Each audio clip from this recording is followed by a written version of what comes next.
Hello. Hello, Hello, Dr. Bello. How are you doing today? I am well. Thank you for welcoming me to your. You are so welcome. Alrighty, guest. Um, Hello to everyone and welcome to Deep Roots with NaijaBabeinTexas. I am so excited to have you listen to my second podcast episode with Dr. Bello today. As a reminder, my mission of this platform is to create a safe and authentic space to provide awareness, discuss, and educate on deep-rooted issues in my Nigerian American community, as well as highlight the positives and the successful stories that empower us to live our best lives. This episode, I'm excited again to have Dr. Bello as a guest today. Our focus would be on mental health from a high-level perspective. It's been highly documented and discussed the significant stigma, fear, and lack of understanding of mental health and illness in our communities. But our goal is to provide multiple future episodes to build awareness, break down barriers, stigmas, empowering mental health management, and access for support. So today we get to talk to Dr. Bello, discuss what mental health and illness is and the categories, how we assimilate back into society due to this pandemic that we've experienced in the last year and a half, and share contact information to access Dr. Bello. So again, I just want to say welcome Dr. Olusegun Bello, aka Ade, that's what I call him.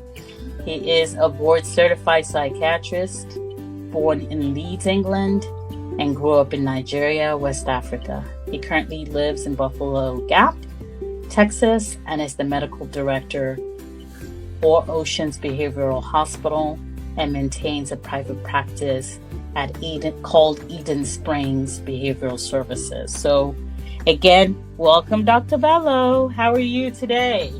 I am well. Thank you. Thank you once again, Ogechi. I am so glad to have you here and to really start this journey. I am glad as well, and I hope Yeah. this will take us places. So I am glad for the collaboration. Thank you. Yes. So we're going to start off with talking about, your personal background and desire into the psychiatry profession. So if you can share with our audience who you are, what drew you to this profession so they get to know you a little bit more. Oh, thank you so much. So let me start off by just telling you where I am today. Mm-hmm. I actually work at Oceans Behavioral Hospital. I am the medical director there on an inpatient unit.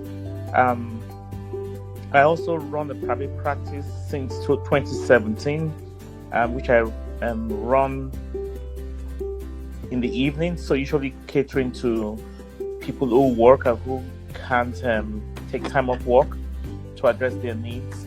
Prior to that, I worked at the New York State Office of Mental Health in New York, specifically with Manhattan Psychiatric Center from 2005 to 2015. I did my residency at Harlem Hospital from 2001 to 2005, and following that, I did my fellowship in public psychiatry.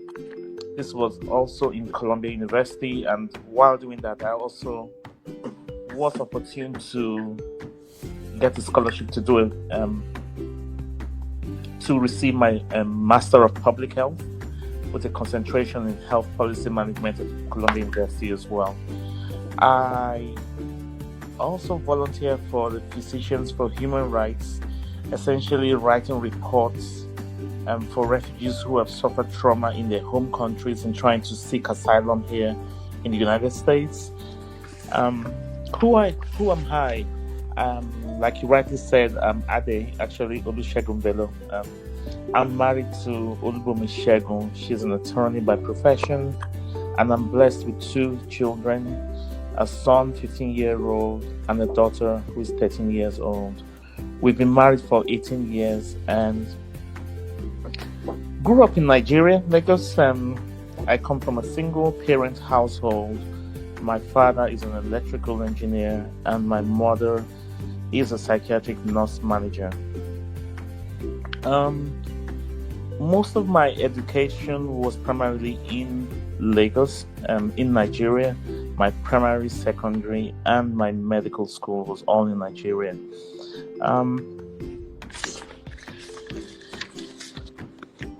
Growing up, my sister and I, my father instilled in us the importance of hard work, discipline, and education.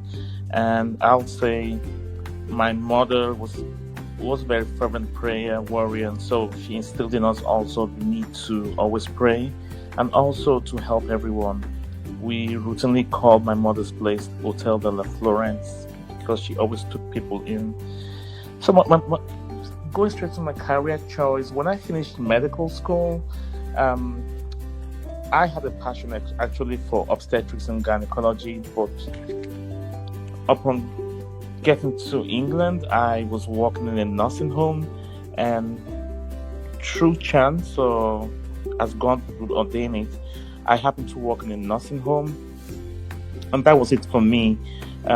It became clear to me that there was a thin line between what we call normal and abnormal behavior, if you want to say mental illness, and that was really my initial exposure to psychiatry, also combined with my mother's profession as well in the psychiatric profession, and also just various experiences growing up.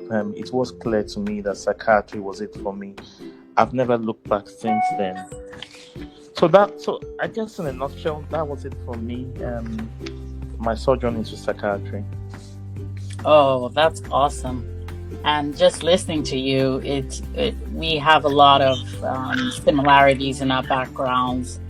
As an example, raised by a single parent as well, growing up in Nigeria, following our parents' passions in one way or the other. You followed your mom, just based on your summary. And I followed my dad into finance and stuff. So it's interesting to hear the similarities between the way we grew up. So thank you for that wonderful summary and introduction into who you are. Thank you. So we're now going to get into the main goal of this conversation, right? And so one of the articles that I have read recently, just from the University of Iowa College of Public Health, written in 2019, talks about Bloomberg ranking Nigeria as the most stressful country to live in the world due to multiple factors in the living environment, such as unemployment, poverty is rampant, non-existent power or water supply, with a population of over 200 million people. To an average Nigeria, stress is the norm. You just deal with it or you move on. And so being that we both come from, Nigeria, and one of our goals here is really to talk about some of the issues that we also face, not just in Nigeria, but we also have a huge community of Nigerian Americans as well in this country, in the United States. So, and we all carry that mentality of we just deal with it, we just move on.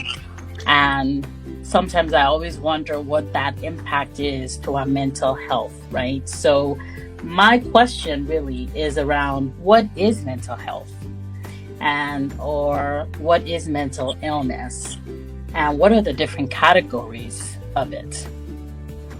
So thank you. That's a wonderful question. I base my resources really on the American Psychiatric Association, which I am a member of. According to that, just keeping it simple, health is the foundation for emotions, thinking, communications, resilience, and self-esteem. So all that encompasses mental health. I'll go on further to say mental health involves effective functioning in daily activities, resulting in a productive activities including work, school, and caregiving. It also involves having healthy relationships and also the ability to adapt to change and cope with adversity.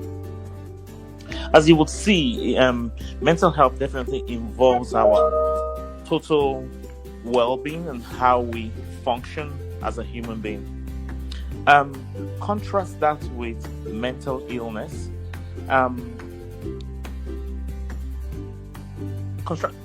When you contrast that with mental illness is those health conditions involving changes in our emotions, essentially what we feel, our thinking, how we think, and also our behaviors. All this in of its own or a combination of this will may result in having a mental illness. They are also associated with distress and or problems with functioning in those various areas, specifically socially, work, or family activities. You asked again about the various categories. I tried doing a research as well on that using the Diagnostic Statistical Manual, which is a DSM, the Bible for psychiatrists. There are many categories there. I'll try and touch on some of the categories there and also try to give some examples. And hopefully in the future we can go into more specific. When we have time, we can go into more specifics.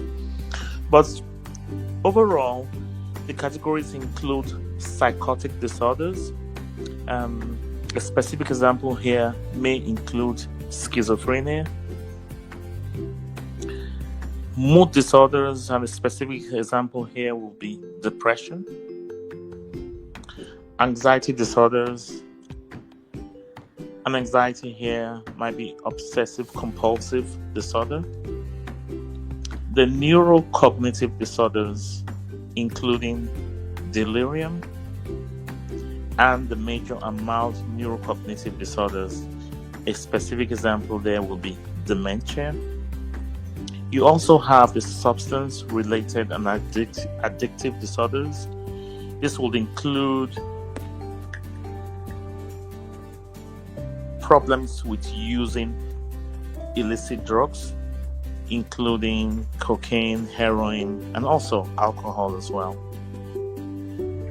Other disorders include neurodevelopmental disorders, with a specific example including the intellectual disabilities, the communication disorders, autistic spectrum disorders, attentional deficit hyperactivity disorder, more known as ADHD. You also have the personality disorders. The trauma and stress related disorders, a very common one there will be the PTSD, post-traumatic stress disorder. And there are various other categories which I would save for later. But that will be just a general overview of the various categories of mental disorders we have.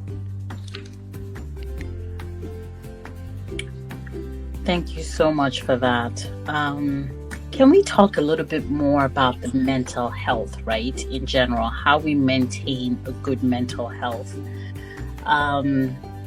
You talked about some of the categories around mental health.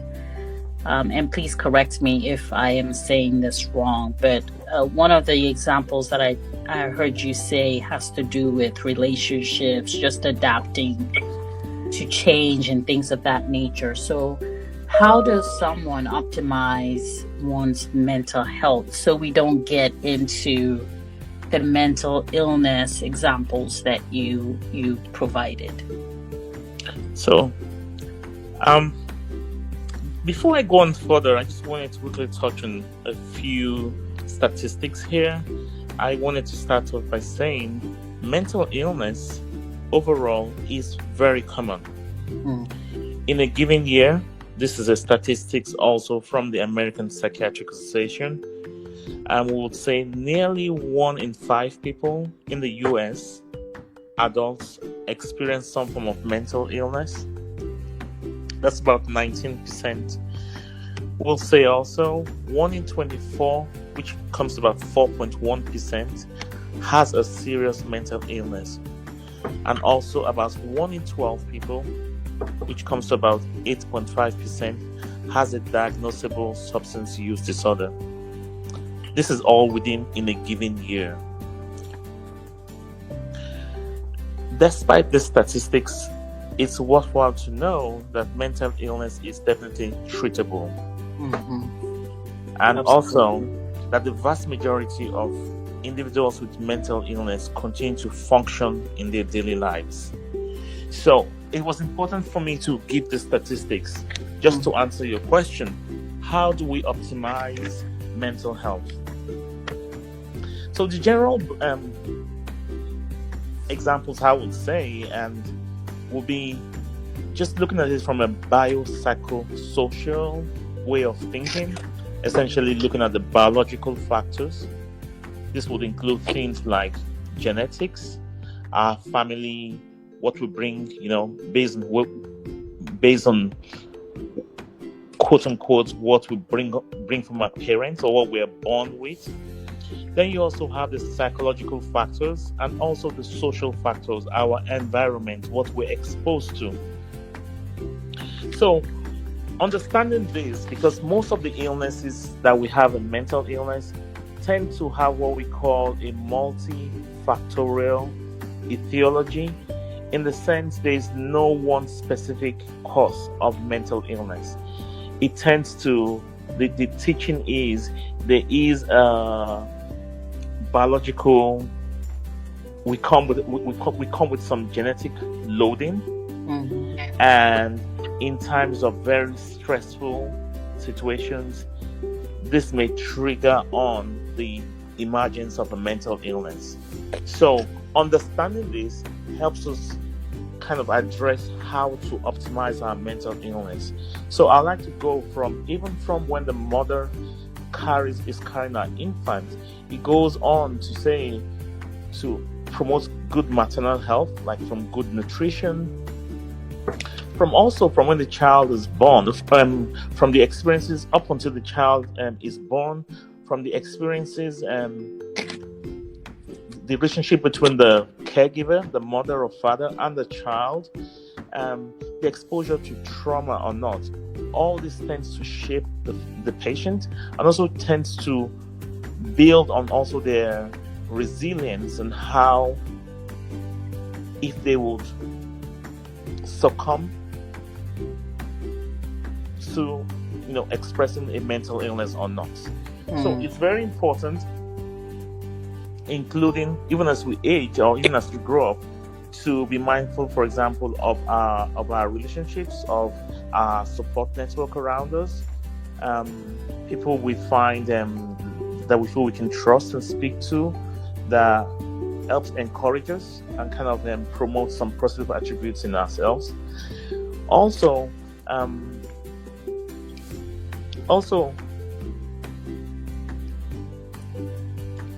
looking at also some support groups, be it from families, be it from friends, and if this is also lacking, we can also, and there are support groups online as well that one could also look into. This includes things like NAMI. This is an acronym for the National Alliance for Mental Illness, and this gives resources and support to family members who have a family member with a mental illness. So it tends to kind of help support them through the process of dealing with somebody with mental illness. There are also support groups for people who suffer from depression, amongst others, or even support groups for people who are dealing with somebody who suffers with dementia, the spouse who has to take care of that person. So these are some of the kind of broad things that one could do to just optimize one's mental health. It is also important, despite saying mental health, our biological, our physical health is very important. Once, if we're addressing that physical health as well, that itself promotes good mental health overall. So from the regular things we to encourage us having a good physical health, from your diet to exercising to things that we do in our lives to reduce stress, meeting up with friends, things we enjoy doing extracurricularly after work. All this promotes a good mental health. Wow, I've learned a lot today. That's, it's a serious topic, but I'm just amazed by the breakdown you just gave and just the importance of support, how our social factors in our lives impact us as well, genetics, things of that nature. So it's, and even with the statistics that you shared on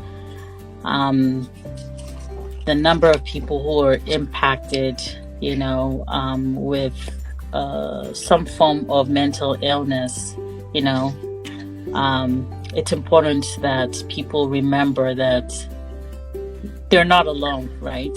There are a number of different individuals that have been impacted in one way or the other. And even the support group that you shared. So we'll definitely include that in our description so people can access that information based on people that are in their lives going through it, or if they are themselves going through it. So thank you for that insight and sharing and educating us. Really appreciate it. Thank you. So, in the last year and a half, right, we've dealt with the pandemic, and it's been a huge impact.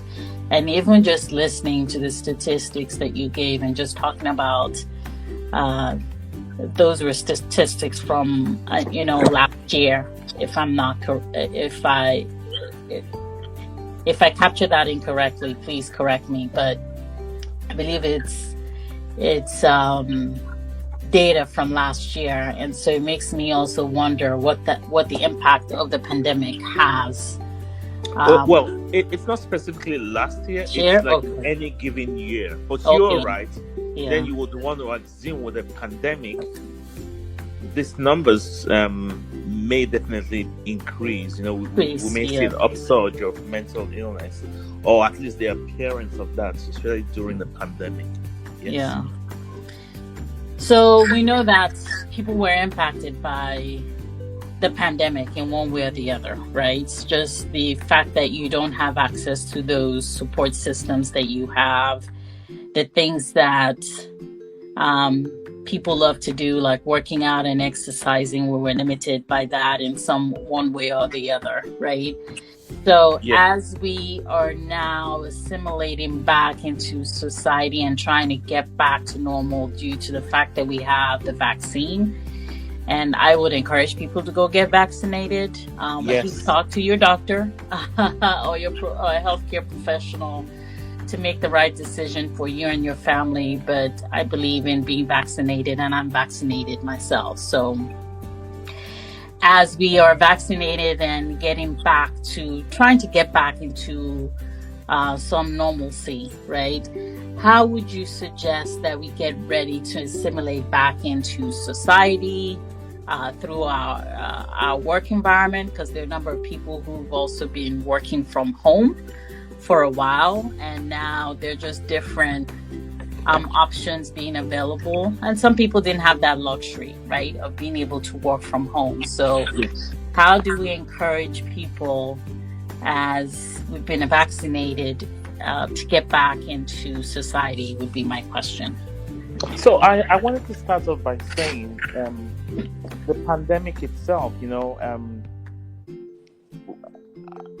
how do I say this? Some people never saw it. I would say we never saw it coming, or it took us all by surprise. Yes. There was an initial resistance to accept that this was really real, but then we saw, unfortunately, people lose lives to that. So in a way, the pandemic was a sort of a trauma. It was a traumatic experience for many of us, directly or indirectly. The loss of lives. It's definitely changed our perception of how we meet together, or how we socialize, and how we and also our place of work. Based on my medical profession, we still had to go back to work. We still had to wear a mask regularly. I am also fully vaccinated. But to answer your question, how do we assimilate back into society, into going back to work? I think we can start with those basic things. I think to follow on with the wearing the mask. If you have if you're fortunate enough to have access to the vaccination, then I would encourage people to go ahead and get vaccinated. I definitely think we should all listen to our bodies and listen to ourselves, how we are feeling. It's not unusual to feel more anxious when you're around people, or when you're around crowds. It's not unusual. These are all normal signs. Just to be aware of your body and be aware of your own health. We should continue to do what we normally do. Our physical health, so have a good diet and sleep. Try to get at least 6 to 8 hours of sleep daily. Continue on with reaching out to your family and friends as a form of social support. And also, I think the pandemic indirectly increased our use of all these electronic gadgets, as in telepsychiatry or telemedicine as a whole. For our profession, many of us were able to start using telemedicine and telepsychiatry. For some professions, they were offered the choice of being able to work from home. So I would encourage people, if that's available to them, to use that hybrid, where one's able to work from home maybe a few days and also be at work a few days. Understand we have to try and resume life and resume our life again, back again. And so, depending on the opportunities available to everyone, we should try and use that to the maximum. Hopefully, with the vaccination, the number of cases will decline and we'll be able to resume a normal life again. Yeah, but as we know, we continue to deal with multiple variants. There continues to be additional conversations around, Yes. And that's why I say I think we should not drop our guards down. Yes, it's still important to wear the mask. It's still important to get vaccinated as much as we can. Working in the health profession, I guess we were one of those first few who were given the vaccination. So it's not, but increasingly, the numbers of people being vaccinated are continuing to go up. As they increase the people who could get the vaccine. Yeah, at least the access, because I know it's easier now. You just go to CVS, Walgreens, and you can get the vaccine. So there, for those who have access to those resources, or even talk to your primary care physician, and they can direct you accordingly to how you can easily get the vaccine. But we've come to the conclusion of our discussion today, and I just want to say thank you to everyone for listening to us today. We hope that we've been able to provide some information that's been helpful, something that you've not heard before, and look out really for more topics, because we will be getting into what I call a deep dive discussion into each of the different types of mental health, mental illnesses, yes. The categories, things of that nature. So there's really more discussion. We really just wanted to provide an overview as a starting point into additional discussions down the line. So, and for those, with the blessing of technology, as Dr. Bello has mentioned, he, within his own practice, does offer tele-psychiatry. And again, you can reach him at Eden Springs Behavioral Services. His website is edenspringsbehavioral.com. His telephone number is 325-754-8002. He may live in Texas, but with the blessing of technology, you can still get access to his services and reach out to him, right? So that is very true. Yes. His treatment services include bipolar disorder, PTSD, schizophrenia, depression, adolescent behavioral issues, and so on and so forth. So, like, again, I listed his website, and I'll say it again, and I'll list it in the description. It's edenspringsbehavioral.com. Reach out to him. He's a great resource, and he's been a great resource to me in being able to manage my own mental health, because it's really, really important. As I have experienced a number of different individuals in my life have mental illness, and it's a blessing to be able to have good resources that you can reach out to, especially in our Nigerian American community, that could support us and guide us and lead us into doing what's best for us to live our best lives. So thank you so much, Dr. Bello, for your time today. I am truly, truly appreciative of this time and discussion, and looking forward to many, many more discussions to come. Thank you, Ogechi. Thank you so much for including me in your podcast. The feeling is mutual, so I really appreciate the opportunity. Thank you. Thank you. Alrighty, so look out for more topics. I have an episode coming out next week that would be talking more about dental health, and so look out for that, and see you soon.